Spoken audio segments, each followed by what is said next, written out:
Sabe aquela sensação de abrir um aparelho bem antigo, tipo um rádio de válvula daqueles enormes? Ah, sim. Aqueles com um monte de engrenagens e fios de cobre por todo lado. Isso. Aí a gente olha para aquela complexidade toda funcionando e o cérebro automaticamente pensa: nossa, a mágica acontece exatamente aqui dentro. É aqui que o som é fabricado, né? É o que a intuição manda pensar, com certeza. Pois é, mas a verdade nua e crua é que o rádio não cria música. Ele só capta uma onda que já estava no ar o tempo todo, atravessando as paredes, atravessando a gente. A música não está na caixa. E é super compreensível pensar assim, porque a física clássica sempre confortou a gente com essa visão meio mecânica. A ideia de que tudo que existe está ali confinado na matéria visível, naquilo que a gente pode desmontar, pesar. Uhum. E a gente tende a aplicar essa mesmíssima lógica de rádio criador para o corpo humano. E é exatamente essa visão mega confortável que a gente vai virar de cabeça para baixo no mergulho de hoje. Vamos mesmo. Porque o nosso objetivo aqui, para quem está acompanhando, é desvendar o que as nossas fontes chamam de, tipo, o manual secreto de como funciona a conexão entre o mundo físico e o espiritual. Exato. E os materiais que a gente tem na mesa hoje são fantásticos. São incríveis. A gente vai explorar o livro Mecanismos da Mediunidade, que foi ditado pelo espírito André Luiz aos médiuns Chico Xavier e Waldo Vieira lá em 1959, e cruzar isso tudo com dados de pesquisas recentes do Instituto de Psiquiatria da USP. O que é uma combinação no mínimo inusitada, né? Muito. E a nossa proposta é explorar esse tema que parece super misterioso com uma linguagem bem leve, zero jargão técnico e muita energia de descoberta. É porque o que chama muita atenção logo de cara nesse material de 59 é a total ausência de apelo a pensamento mágico. O texto vai para uma linha de microfísica, eletromagnetismo. Trata um negócio como ciência, né? Exatamente. Trata a comunicação entre mentes não como uma coisa sobrenatural de filme de terror, mas como um mecanismo natural e biológico. Então, bora começar direto no ponto de maior atrito que as fontes trazem. A gente já entra com uma bomba aqui, que é a seguinte: o nosso cérebro não cria os pensamentos. Olha, essa é a fundação de todo o resto. Se não entender isso, não entende mais nada. É de explodir a cabeça, literalmente. Pois é, o livro argumenta que a neurociência tradicional passa décadas procurando o pensamento dentro da célula nervosa lá na sinapse. Como quem procura o locutor dentro das válvulas do rádio. Perfeito, é a mesma lógica. O texto define o cérebro humano apenas como um decodificador altamente complexo. A verdadeira fábrica do pensamento é a mente espiritual, que opera fora dessa biologia estrutural. Tá, mas espera aí. Porque a neurociência consegue colocar uma pessoa numa máquina de ressonância magnética, né? E quando a pessoa sente raiva ou tenta resolver uma conta de matemática, áreas bem específicas ali do córtex acendem na tela. Uhum. Se a mente é algo externo, porque o cérebro físico reage de um jeito tão mecânico e previsível aos nossos pensamentos? Essa é uma dúvida muito comum, e a resposta que o livro oferece foca muito na ideia de tradução de sinais. Como assim, tradução? A ressonância magnética está lendo o dial do rádio acendendo. Ela não está lendo a estação emissora. O pensamento é tratado no livro como matéria mental, tipo uma energia eletromagnética super sutil. Tá, e quando essa energia chega na gente? Quando essa onda externa atinge o cérebro físico, e o autor até cita a glândula pineal como um dos receptores principais, o cérebro precisa traduzir essa onda para um idioma que o corpo entenda. Ah, entendi. E essa tradução é feita através de impulsos elétricos e cascatas de hormônios. Então, o que acende na máquina é a conversão do sinal, não é a origem dele. Caramba. Então, seguindo essa lógica mecanicista, se o rádio cair no chão e quebra em 1000 pedaços... Que seria a morte física do corpo, né? Isso, a música não deixa de existir. A estação de rádio continua transmitindo normalmente no ar. A onda segue lá, intacta. O aparelho pifou, mas a consciência não. É uma constatação que deixa a mente rodando. Fica aí o convite para quem ouve digerir esse impacto. Isso muda toda a percepção de quem nós somos. O cérebro só capta a intenção da consciência e distribui pelo sistema nervoso central. O que já nos leva para o laboratório prático dessa teoria. Porque, assim, se o cérebro é uma antena sintonizando uma estação externa, a gente tem uma prova muito impressionante de como essa sintonia funciona na prática. A própria criação do livro. Exatamente. A criação de mecanismos da mediunidade. O livro foi escrito através de uma psicografia simultânea pelo Chico Xavier e pelo Valdo Vieira. Uma orquestra sem ensaio. É um caso clássico que desafia completamente qualquer análise literária. Conta pra gente como foi essa dinâmica, porque é surreal. A coisa funcionou assim. O Chico Xavier assumiu a escrita dos capítulos pares e o Valdo Vieira ficou com os capítulos ímpares. Nossa. E eles escreviam os textos num revezamento perfeito, em sessões alternadas, sob a coordenação desse espírito, o André Luiz. É como se a gente tivesse duas torres de rádio em cidades diferentes, com antenas e hardwares totalmente distintos, né? Mas as duas fossem configuradas para transmitir exatamente o mesmo programa em estéreo. Sim, e de um jeito que quem lê o livro não percebe a troca de mãos. Pois é, quando a gente lê a obra inteira, a transição entre um capítulo par e ímpar é imperceptível. É a mesma fluidez, o mesmo vocabulário técnico.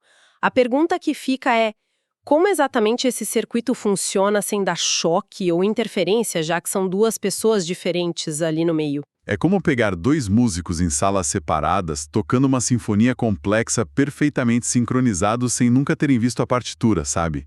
Ah, bela analogia. E como as fontes explicam a mecânica disso? O texto explica através da teoria dos circuitos elétricos mesmo. Ele divide a comunicação em três partes. A primeira é o emissor, que é o espírito. Tá, o gerador do sinal. Isso. A segunda parte é o receptor, que é o médium. E a terceira, que é crucial para o negócio funcionar, são os técnicos de som. Técnicos de som. A equipe espiritual que estabiliza o campo. O sucesso impecável do livro se deu pela qualidade perfeita desse circuito inteiro. O segredo da fluidez está em anular a resistência do receptor. Resistência no sentido elétrico mesmo? Tipo um fio que esquenta e perde energia? Exato. Na física clássica, a resistência em um fio cria atrito, né? Perde energia. Na mediunidade, a resistência é a própria mente do médium analisando, duvidando ou tentando adaptar a mensagem. Ah, entendi. Quando a pessoa fica pensando, será que é isso mesmo que ele quer dizer? Isso. O livro usa até o termo extracorrentes para descrever esses pensamentos paralelos do médium que causam distorção no sinal. O Chico e o Valdo atingiram um nível de passividade mental tão profunda que a corrente fluiu sem achar barreira nenhuma. Mas aí surge uma dúvida bem prática, porque o Chico e o Aldo precisavam de silêncio, preparo, concentração total e toda essa equipe de técnicos nos bastidores para sintonizar o sinal sem queimar o circuito, né? Uhum. Mas e o resto da humanidade? No dia a dia, no meio do trânsito, pagando o boleto, porque as fontes indicam que ninguém tem um botão de desligar essa antena. A transmissão é 24 horas por dia. E aí que a conversa evolui para o fato de que todo ser humano é uma antena ligada o tempo todo, transmitindo e recebendo sinal. Vivemos mergulhados num oceano de ondas mentais. O famoso "o vazio não existe". Não existe. Cada pensamento emitido é uma transmissão de rádio. E o livro traz o conceito de que cada emoção dita a frequência dessa transmissão. A gente acumula e perde cargas mentais o tempo todo. Ou seja, a gente drena ou recarrega a bateria dependendo do que sente. Isso, raiva, medo, fofoca, tudo isso drena a bateria. Já a gratidão, a caridade, elas recarregam o sistema. Trazendo para uma imagem mais do nosso dia a dia, é como se fôssemos aplicativos de streaming ambulantes, né? Boa. Cada emoção é uma playlist rolando. Se começa um pensamento de raiva, o aplicativo toca a playlist da raiva no volume máximo. E o mais importante das fontes é isso: semelhante atrai semelhante. Por pura ressonância magnética. Exato. Então, quem curte a mesma vibe, seja espírito encarnado, que está do seu lado, ou os desencarnados, se conecta automaticamente com você para ouvir a música. E isso é assustador e libertador ao mesmo tempo. É. E faz a gente se perguntar, Que tipo de playlist tá tocando na nossa cabeça agora mesmo, né? E quem a gente está convidando para sentar no sofá e ouvir com a gente? Olha, se todo mundo está transmitindo essas playlists e captando frequências o tempo todo, então a ideia de que a mediunidade é um dom exclusivo cai por terra? Nossa, completamente. Derruba o mito do escolhido, do dom de poucos. Exatamente. A pesquisa lá do Instituto de Psiquiatria da USP, que a gente mencionou no começo, é reveladora sobre isso. Eles mostram que cerca de 11% dos brasileiros relatam já ter tido algum tipo de experiência mediúnica. 11% é muita gente. Muita coisa. E a ciência já está mapeando ondas cerebrais buscando entender essa mente além do cérebro. Algo que, diga-se de passagem, o livro já dizia em 1959. Sim, todo mundo tem um campo magnético, todo mundo emite e capta onda. O estereótipo do místico isolado na montanha não faz sentido. O livro propõe a analogia do instrumento musical que eu acho fantástica. Do violão, né? É. É genial. A diferença entre um médium desenvolvido e uma pessoa comum é a mesma entre quem treinou anos para tocar um violão e quem nunca pegou num instrumento na vida. Perfeito. A acústica, as leis da física, tudo tá ali funcionando para os dois. A capacidade de fazer música tá ali para todo mundo. O que muda é o treino, o estudo, a disciplina. O hardware já veio instalado de fábrica. Exato. Mas aí tem um desdobramento disso que soa quase como ficção científica. Ih, lá vem. Qual? Já que todos nós emitimos essas ondas musicais, essa energia mental o tempo todo, para onde vai essa energia física? Pois é, ela não pode simplesmente sumir no ar, né? Para, não some. A revelação é que essa energia gruda nas coisas ao nosso redor. O livro introduz isso com o conceito de psicometria. Psicometria.